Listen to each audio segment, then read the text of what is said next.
So hello everyone, welcome back to my channel. আজ আবার একটা নতুন ব্লগে আপনাদের সকলকে জানাই অনেক অনেক স্বাগত। এখন টাইম হচ্ছে 10:30। তো রেডি হয়ে যাচ্ছি, আজ ফাইনালি যাচ্ছি হেয়ার কাট করাতে। তো টাইম হয়েছে, আজকে অনেক দিন ধরে প্ল্যান করছি, হয়ে উঠছে না। এই চুলগুলো আজ কেটে চলে আসবো, ঠিক আছে? একটু চেঞ্জের দরকার আছে লুকটা। তো যাই হোক, চলুন শেষ পর্যন্ত থাকুন, আশা করি ভিডিওটা ভালো লাগবে। আর আজ হচ্ছে কী বার গো মাসি? কী বার?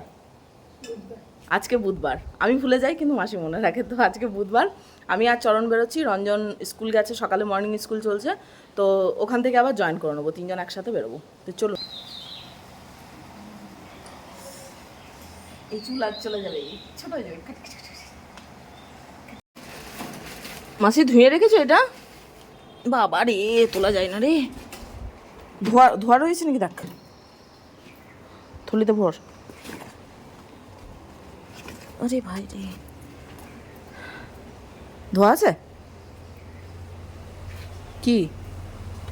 প্লাস্টিকগুলো ভালো না? হ্যাঁ, ওগুলো ক্যারিগুলো ভালো তো। হাতে আঠা লাগলো।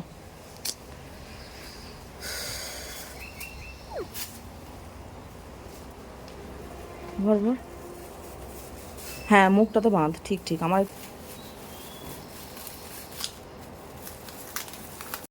তো চরণ আর আমি বেরোচ্ছি।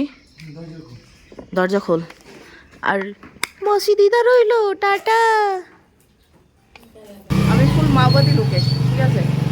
রোদ সেরকম নেই, কিন্তু তবুও ধুলো, এতদূর যাবো হাই রোডের ওপর। লাগিয়ে দাও গেটটা। চলুন যাই। আবার সামনে বাম্পার। দাঁড়া, ফোন করতে হবে রঞ্জনকে। তো রঞ্জন চলে এসেছে, স্কুল ছুটি হয়ে গেছে, আমরা এবার বেরোবো। তো চরণ এমার্জেন্সির জন্য বাড়ি চলে যাচ্ছে, রায়ের শরীর অসুস্থ, দেখাতে নিয়ে যেতে হবে। আমরা যাব স্যালন। টাটা। তাহলে দেখি যদি পারিস তো চলে আসবি, ঠিক আছে? ফোন করব।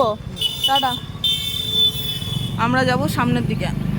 তো আমরা চলে এসেছি নন্দুদার স্যালনে। যতবার হেয়ার কাট করিয়েছি জাবেদ হাবিব স্যালনে গেছি, তো অনেকের প্রশ্ন যে এবার কেন জাবেদ হাবিব স্যালনে গেলাম না। তো আপনাদেরকে জানিয়ে দিই, জাবেদ হাবিব স্যালনের হেয়ার এক্সপার্ট বলতে নন্দুদা ছিলেন। তো নন্দুদা যেহেতু পার্সোনালি স্যালন খুলে দিয়েছেন, আর যেহেতু নন্দুদার কাছে আমি এতদিন ধরে সার্ভিস নিয়ে এসেছি, হাতের কাজ ওনার আমার বিশ্বাস আছে। বলতে হয় না গিয়ে যে কি করাবো না করাবো হেয়ার কাট, উনি নিজেই জানেন ঠিক কোন হেয়ার কাটটা আমার জন্য বেটার হবে। তো ফাইনালি আমি একা এসেছিলাম হেয়ার কাট করব বলে। রঞ্জনও হেয়ার সাথে বিয়ার্ড সব করিয়ে নিয়েছে, সুন্দর একদম সেফট হয়েছে, বেশ সুন্দর। নন্দুদার মানে কাজ তো বলার কিচ্ছু নেই। তা আমার হেয়ার কাট ডান, কী করেছি না করেছি সবটাই শেয়ার করব আশা করি, মানে অন্য ভিডিওতে, এটা আলাদাভাবে যাবে। তো যাই হোক, চলুন। এবার 2:30 বাজে, অনেকটা লেট হয়েছে, আসলে ভিড় ছিল সেই কারণে লেট হয়েছে। তো যাই, দেখি এবার কোন দিকে যাওয়া যায়। চুলটা বেঁধে নিতে হবে, খুলে রাখলে না এই সেটটা থাকবে না, বলো, হাওয়ার মধ্যে উড়ে নষ্ট হবে। এটাই হচ্ছে ব্যাপার। আর হেয়ার কাট মানে লুকটা কেমন লাগছে কমেন্টে জানাবেন। ভালো লাগছে না? আমার তো ভালোই লেগেছে। খুব শর্ট করিনি আর খুব লংয়ের মধ্যে রাখিনি, মিডিয়াম লেংথে রেখেছি, এরকমই। গাটা দেখো, দুধুর মতো টিপ দিয়েছে। এই দেখো,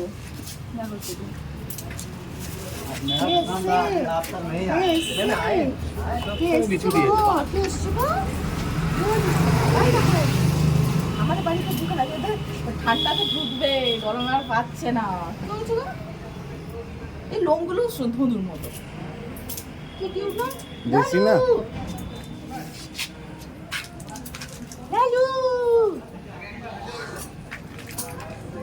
যা ভিতরে চল, যা ভিতরে।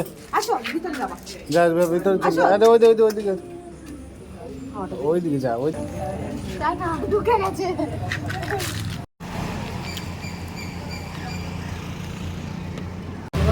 হ্যাঁ, আমরা তো ঠিক করেই আছি। কোনটা খাবে? বললে বলবে যেটা ভালো লাগছে সেটা করো। বললেছি দাও তাহলে। আমরা চলে এসেছি দুপুরের লাঞ্চটা সারতে সেই রেস্টুরেন্টেই। তো এসেই তারপর অর্ডার দিয়ে দেওয়া হয়েছে। চরণকে ফোন করছি কারণ ওর আসার কথা আছে। খাবার অর্ডার করে দিয়েছি কিন্তু এখনো পর্যন্ত পাত্তা নেই, তবে ফোন রিসিভ করছে না। খাবার এদিকে চলে এসেছে 3 প্লেট, ঠিক আছে। তো 3 জনের মতোই খাবার অর্ডার করেছি, এখনও ফোন রিসিভ করেনি। জানি না কি করব, অর্ডার করে দিয়েছি, এবার যদি ও নাও আসে তবু খাবারগুলো আমাদেরকে খেতে হবে।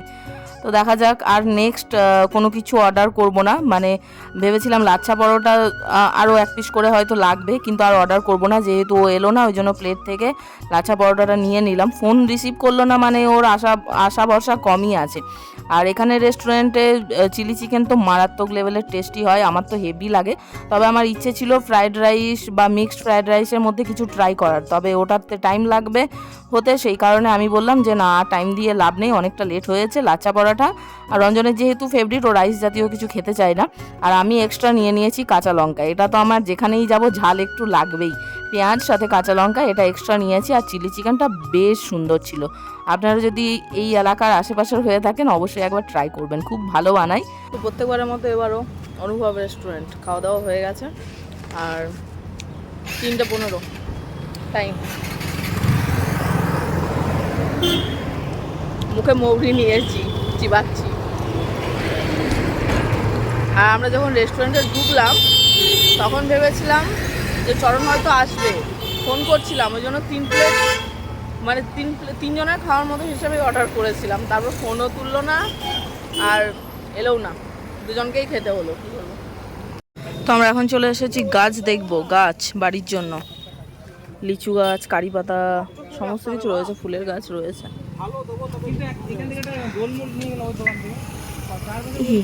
ওইখানে বলছে 4 বছর বলেছিল, 6 বছর হয়ে গেছে। এখানে এই পাতাবাহারের গাছটা বেশ সুন্দর, ছোট্টর মধ্যে। ভাবছি দেখবো, কই দোকানের লোক কোথায়। আসলে আমি এসেছি লেবু গাছ দেখবো আর স্ট্রবেরি, মা বলেছে। দেখি দুটোই যদি পাই, মোটামুটি দর দাম করে ঠিকঠাক হয় তবে নেব। এখন এখানে লেবু গাছ রয়েছে, বেশ বড় সাইজের লেবু ধরা আছে। লেবুগুলো তুলে নিলে হয়, বেশ সুন্দর, কিন্তু বাড়ি গিয়ে হবে কিনা কি জানি। লেবুই তো, হ্যাঁ। কি দাম আছে এই লেবু গাছগুলো? পাতি লেবুই খুঁজি। ও এগুলো কি মৌসুম্বি লেবু না? ও আচ্ছা আচ্ছা, এটা পাতি লেবু। আমি গাছও চিনি না, ভগবান, গাছ কিনতে এসেছি। হ্যাঁ, কি দাম আছে এগুলো? 150? বাবা, অনেক বেশি দাম বলছেন না। আর আমগুলো কি দুফলা? কি দামে দিচ্ছেন? 250। আমি একটা আম গাছ এখান থেকে নিয়ে গেছিলাম গো, দিয়ে আর হচ্ছে না। হ্যাঁ, রোদ তো সুন্দর পায়, রোদ জল দুটোই পায়। ওই একবার মুকুল এসেছিল, তারপর থেকে আর হচ্ছে না। আচ্ছা, হয়ে যাবে না?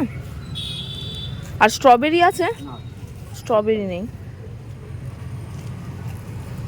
বাহ, এই দেখুন, এই কি রামভুটান ফ্রুট দেখছেন?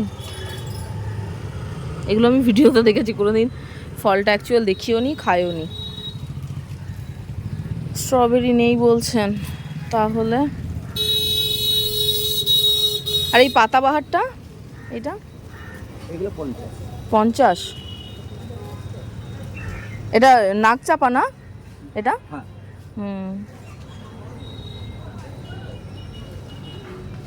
সুন্দর রয়েছে। 150 টাকা তো অনেক বেশি বলছেন। কম সম হলে নিয়ে যেতাম, অনেকটা দূর তো, তাও আবার কাঁটা গাছ। তো এই লেবু 160, 150 ধরে আছে। দেখি যাই ওইদিকে, পুলিশ স্টেশন। তো আমরা এখন কোল্ড ড্রিঙ্কস নিতে এলাম, বেরোবো এখান থেকে। আর পারছি না, গরমে হচ্ছে না আর। কি বিভৎস যে গরম লাগছে, কি বলবো। 4টে বাজতে যায়, আর থাকবো না, এখান থেকে বেরিয়ে যাব। গাছ দেখতে গেছিলাম, গাছ হলো না। ও গাছ মানে লাগছে না, আর আমি চিনতেও পারছি না, বলতে পারবো না কোন গাছটা ভালো হবে খারাপ হবে, বাড়ি গিয়ে হবে না হবে না। ওরকম গাছ কিনে নিয়ে গিয়ে আম গাছ, জাম গাছ, ফুল গাছ, অনেক গাছ খারাপ আছে, ওই কারণে আর রিস্ক নিলাম না।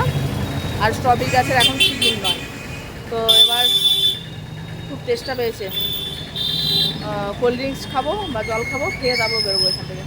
কী বিভৎস যে গরম, আমি আগে খাবো স্প্রাইট।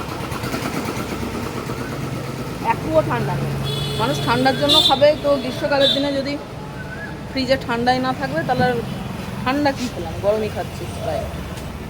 যাই হোক, এখন এখান থেকে বেরোবো। গাছ তো দেখলাম, গাছ হলো না, চুলটা কীরকম হয়ে যাচ্ছে, গাছ হলো না, ওই কারণে বাদ দিলাম। আর গাছ ফাছে যাচ্ছি না, বাড়ি যাবো, পাচ্ছি না।